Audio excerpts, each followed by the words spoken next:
दोस्तों, स्वागत है मेरे इस चैनल में सपनों के सफर में। आइए शुरू करते हैं। सूरजपुर नाम का एक छोटा सा कस्बा था जो हरे भरे जंगलों और पहाड़ियों से घिरा हुआ था। कस्बे के बाहर जंगल के बीचों बीच एक पुरानी हवेली थी जिसे लोग काली कोठी कहते थे। इसका नाम इसलिए पड़ा क्योंकि इसकी दीवारें काले पत्थरों से बनी थीं जो रात में और भी भयावह लगती थीं।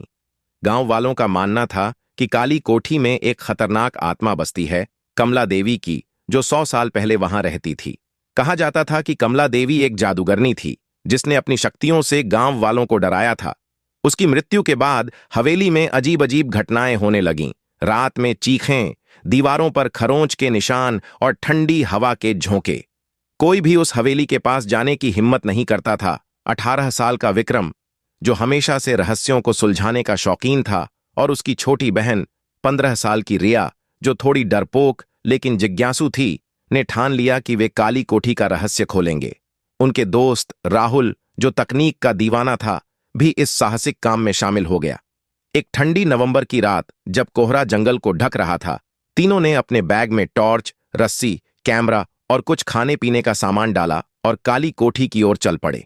रिया ने डरते हुए कहा, विक्रम भैया, अगर सचमुच भूत मिल गया तो? विक्रम ने हंसते हुए जवाब दिया, अरे भूत वूत कुछ नहीं होता, और अगर हुआ भी तो राहुल का कैमरा उसे रिकॉर्ड कर लेगा।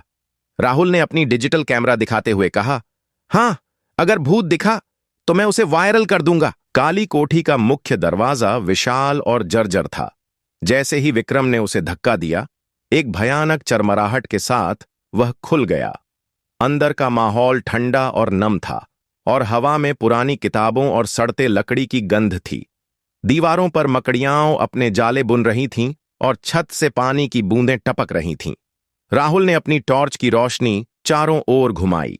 दीवारों पर पुरानी पेंटिंग्स थीं जिनमें एक औरत की तस्वीर बार बार दिख रही थी।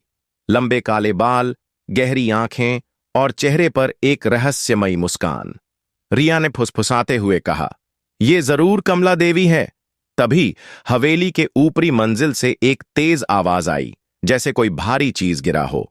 तीनों एक दूसरे को देखकर डर गए, लेकिन विक्रम ने हिम्मत दिखाई और कहा, चलो देखते हैं क्या हुआ। वे सीढ़ियां चढ़ने लगे। सीढ़ियां इतनी पुरानी थीं कि हर कदम पर चरमराती थीं, और रिया का दिल जोर जोर से धड़क रहा था। ऊपरी मंजिल पर एक लंबा गलियारा था जिसके दोनों तरफ कई बंद कमरे थे। गलियारे के आखिर में एक बड़ा सा कमरा था जिसका दरवाजा आधा खुला था। अंदर एक पुराना दर्पण था जो धूल से ढका हुआ था। राहुल ने दर्पण साफ करने की कोशिश की, और जैसे ही उसने उसे छुआ, दर्पण में एक छाया दिखी, एक औरत की, जो उनकी ओर देख रही थी। रिया चीख पड़ी और राहुल का कैमरा गिरते गिरते बचा। विक्रम ने हिम्मत जुटाकर कहा, कोई है यहां?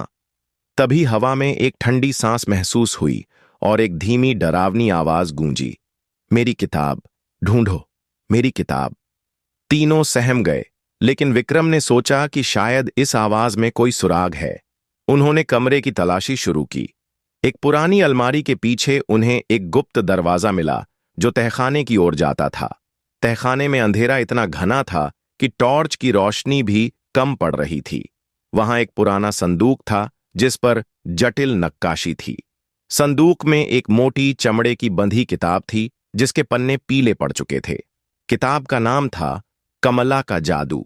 जैसे ही विक्रम ने किताब खोली, हवा में एक तेज चीख गूंजी और कमरे में ठंडी हवा का तूफान सा आ गया।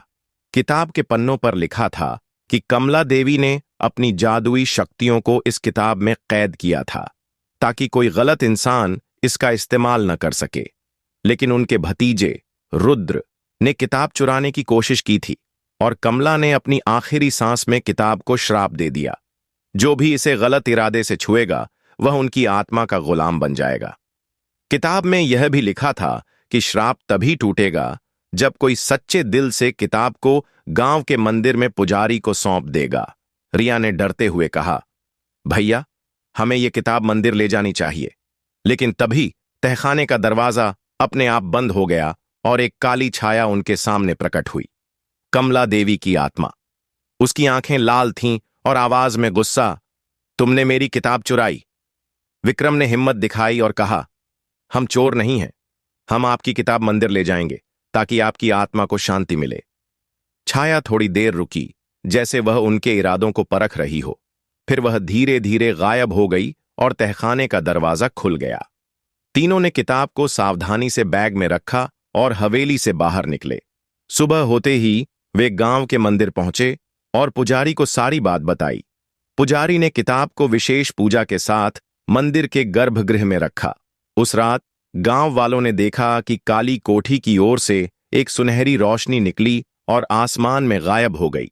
लोग कहने लगे कि कमला देवी की आत्मा को आखिरकार मुक्ति मिल गई।